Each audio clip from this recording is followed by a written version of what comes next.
greetings, man. Greetings. Well, brother. Yep. So I've got, we're on live right now. We're on live taping.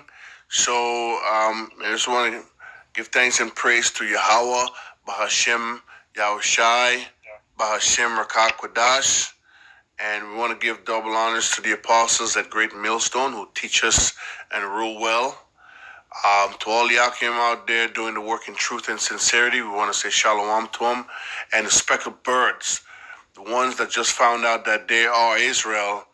And no matter what you look like, if you have the spirit of the Most High flowing in you, and your spirit bears witness with our spirit, then that means you're the child or the son of the living power, man.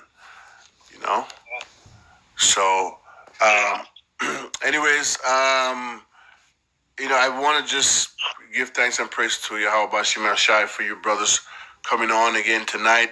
We had a beautiful lesson last night, and tonight, we're going to go into a little bit of the book of Numbers. I know Micah had requested for us to do a lesson on temptation and fear, but Yahweh Ratazah, man, we're going to try to see if we can get that done tomorrow afternoon, so everybody has an opportunity to go in and pull up some scriptures on fear and or temptation and supporting verses before and after to kind of give a clear picture of how the word temptation or the word fear come into play in that verse, right? So everybody would have an opportunity to kind of go over their own thing and take their little notes or whatever, right? Right. So can everybody hear me? Can everybody hear me clearly? Clearly. Okay, Micah, yes. Are you there? Okay, so everybody kind of speak a little bit on the louder side, so that way the tape can pick up everybody's voice and stuff. Okay. Yeah. So, one of the reasons why, Micah, that I was talking to Brother Jeff, and I was like, man, we seem to be going into a lot of studying of books and certain chapters and stuff like that, and because we have so much videos that we go through with the apostles and the elders, and we learn a lot about prophecies and a lot of history and a lot of this and that, but we also need to build a foundation for ourselves as a small group to know things that they don't necessarily bring up all the time. So we're doing our part by strengthening ourselves in some things, but then they giving us other things in terms of like modern day what's going on right now. So we know those scriptures, we know those precepts pertaining to the plagues, the uproars of the people. We know about those things, so we can actually preach or teach on them, right? Agreed? Yes, but we need to know the core histories also. That's right. Yeah.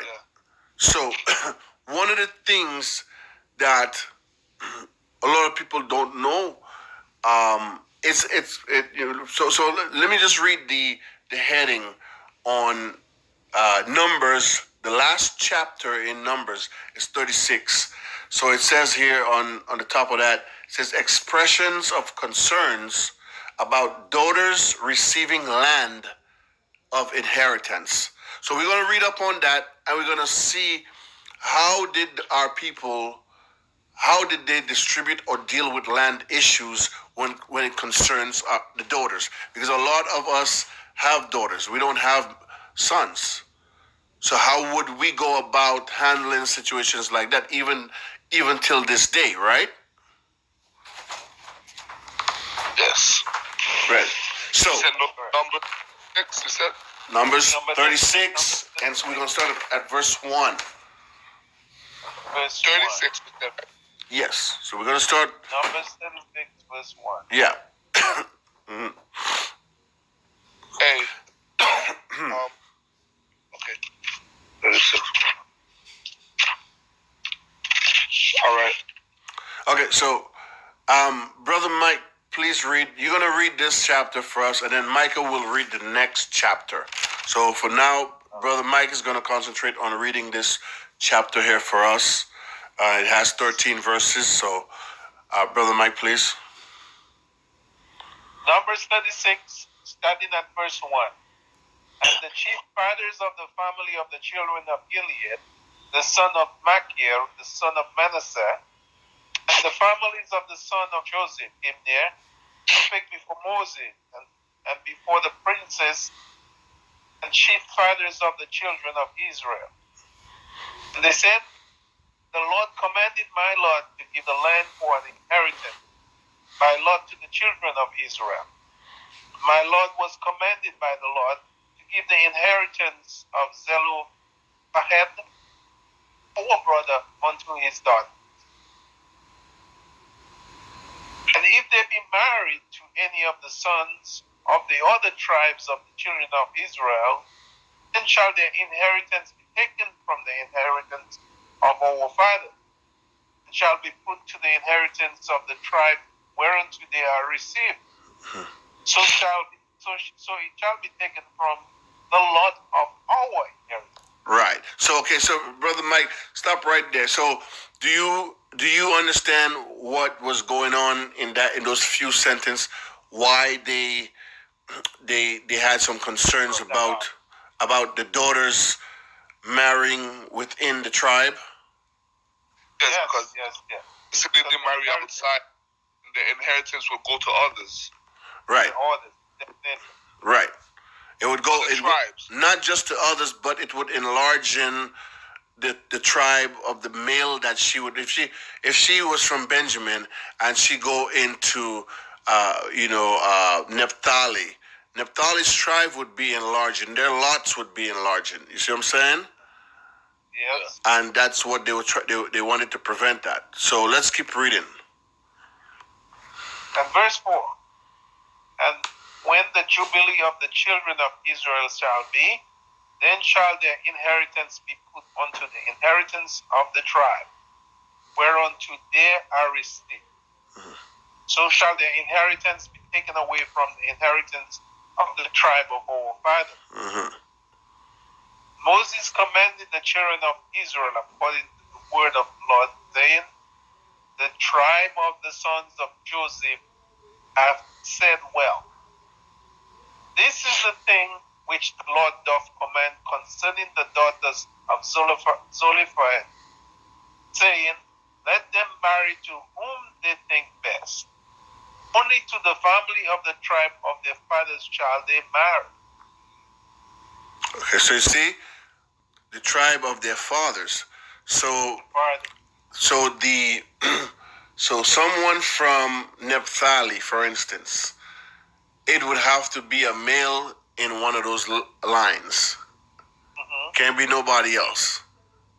Exactly. Yeah. So stick to your tribe. Yeah, stick to that tribe, man. Yep.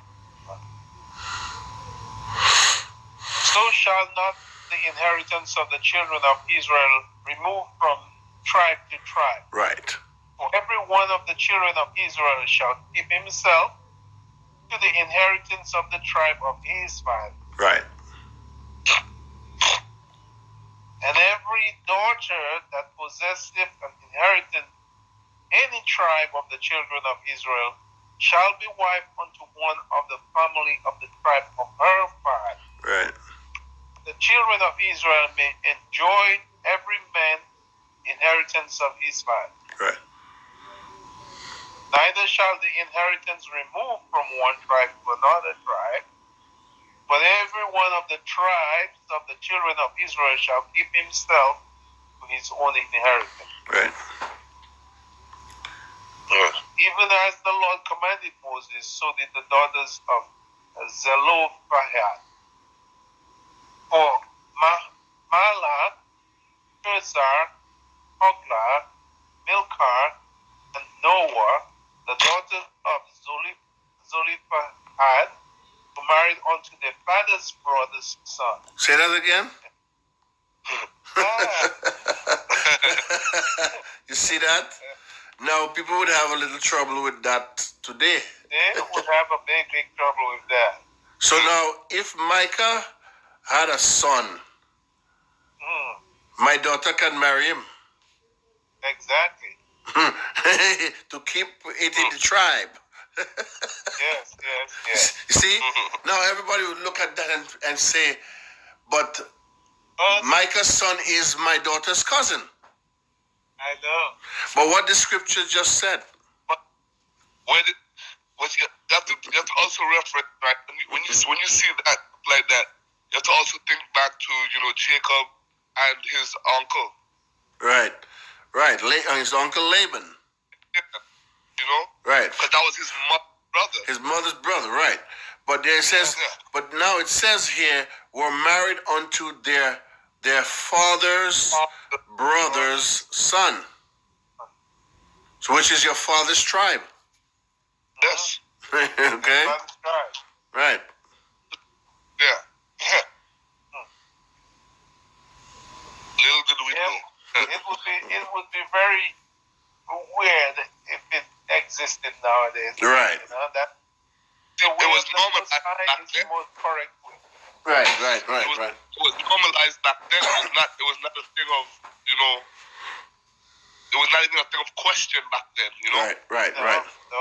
They made it to be something of issue now. Yes. But when your mind think of it now, you automatically think, "Oh, that's wrong." But So now- that's the doctrine of man. So now the question is, we all three read the same thing. We see what it says. Are we going to push up against the grain? No, we're not. We accept it, but because we know we're in this captivity, we can't apply these ways. So that this is one of the things where, can we keep this law fully? No, Not at all. can't. No, but it's not expedient either. It's not expedient. Yeah, you would be shunned. Right. Okay. Right. So verse 12, Brother Michael. Verse 12. And they were married into the families of the sons of Manasseh, the son of Joseph, and their inheritance remained in the tribe of the family of their father. Right. These are the commandments and the judgment which the Lord commanded by the hand of Moses unto the children of Israel in the plains of Moab by Jordan and Jericho. So you see, a lot of things happen in the land of Moab, near Jericho. You remember all? Yes. The land of Moab near Jericho, very, very significant. Right. In terms of things happen. Right. Because what we call Jericho today would be considered the land of the Jordan. Jordini. Right. Okay.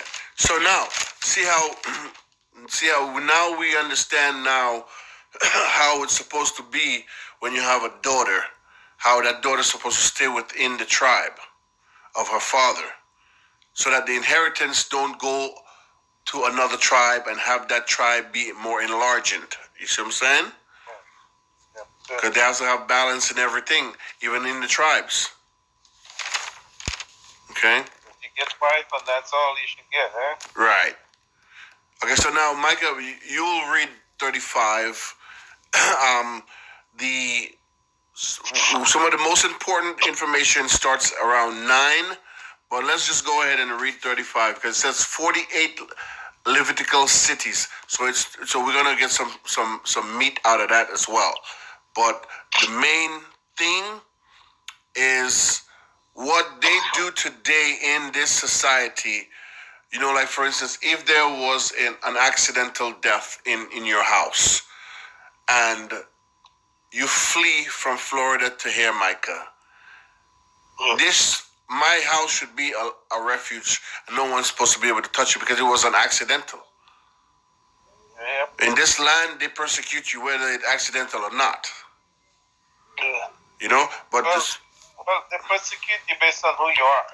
well, yeah, that too, because we're in the land of our captivity, right? Yeah. Right. So, okay, so Brother Micah, read starting from 35, and I guess you'll go down to 34. It's a big read, so we're gonna skim through that one. But when we get to 9, we're gonna kind of maybe slow it down a little bit. Okay. Alright. Okay. But 9 is the law of the land of the city. Okay. Right. So right. start up. Yeah. Alright. Numbers 35:1. And the Lord spake unto Moses in the plains of Moab by Jordan near Jericho, saying, Command the children of Israel that they give unto the Levites of the inheritance of their possession cities to dwell in. Right. And ye shall give also unto the Levites suburbs for the cities round about them. Right. See, so the Levites didn't get an actual plots of land, but in every tribe's land, they had a portion of in that city that that was theirs to be able to do the Levitical priesthood, right? Yes. Okay. All right. And the cities shall they have to dwell in, and the suburbs of them shall be for their cattle, right, and for their goods, right, and for their beasts. And the suburbs of the cities which ye shall give unto the Levites shall reach from the wall of the city, and 1,000 cubits. You're breaking up, Micah. Hello, can you hear me? Yes. All right. What did you hear me say last? Yeah, just start number 4 again. All right. And the suburbs of the cities which ye shall give unto the Levites shall reach from the wall of the city and outward 1,000 cubits round about. Right. And ye shall measure from without the city on the east side 2,000 cubits, and on the south side 2,000 cubits, and on the west side 2,000 cubits, and on the north side 2,000 cubits, and the city shall be in the midst. There shall be to them the suburbs of the cities. Right. And among the cities which ye shall give unto the Levites, there shall be 6 cities for refuge, which ye shall appoint for a manslayer, that he may flee thither. And to them ye shall add 42 cities. Right. So all the cities which ye shall give to the Levites shall be 48 cities. They shall ye give with their suburbs. The cities which ye shall give shall be of the possession of the children of Israel. From them they have many. Ye shall give many. But from them that have few, ye shall give few. Everyone shall give of the cities unto the Levites according to his cities. Everyone shall give of his cities unto the Levites according to the inheritance which he inherited. Right. Okay. I must be breaking up for real, bro, because I did say that, but I don't think it's coming clear. Okay. Let me put my headphones on. Let me try.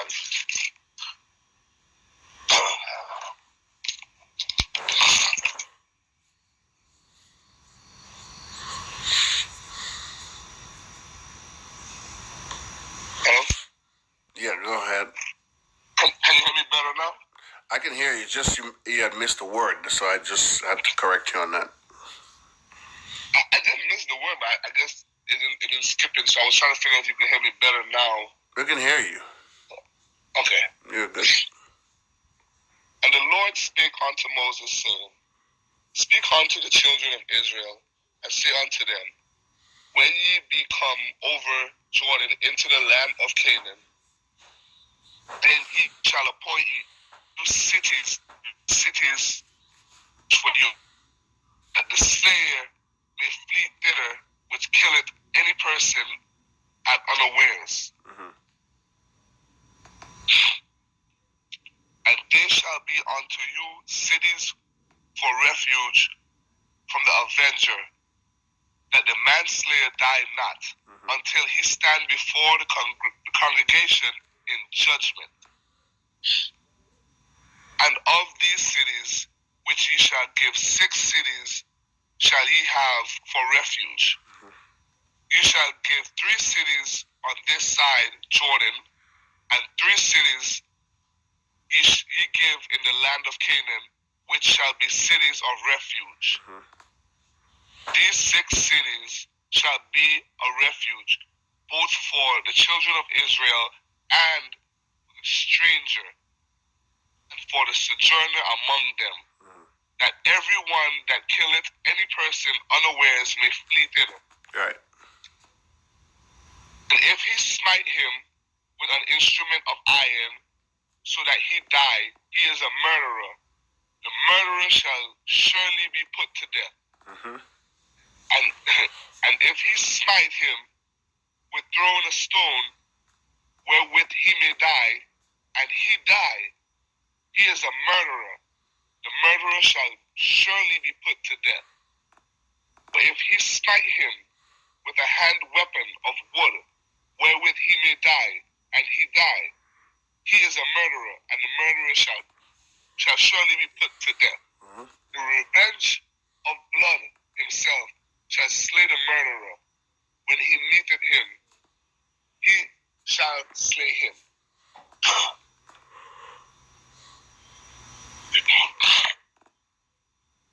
But if he thrust his hatred or hurl at him, But if he trust him, but if he thrust him of hatred or hurl at him by laying or weight, that he die, or in enmity smite him with his hand, and he die, he that smote him shall surely be put to death, for he is a murderer. The revenger of the blood shall slay the murderer, beateth him. But if he thrust him suddenly without enmity, or have cast upon him anything without laying of weight,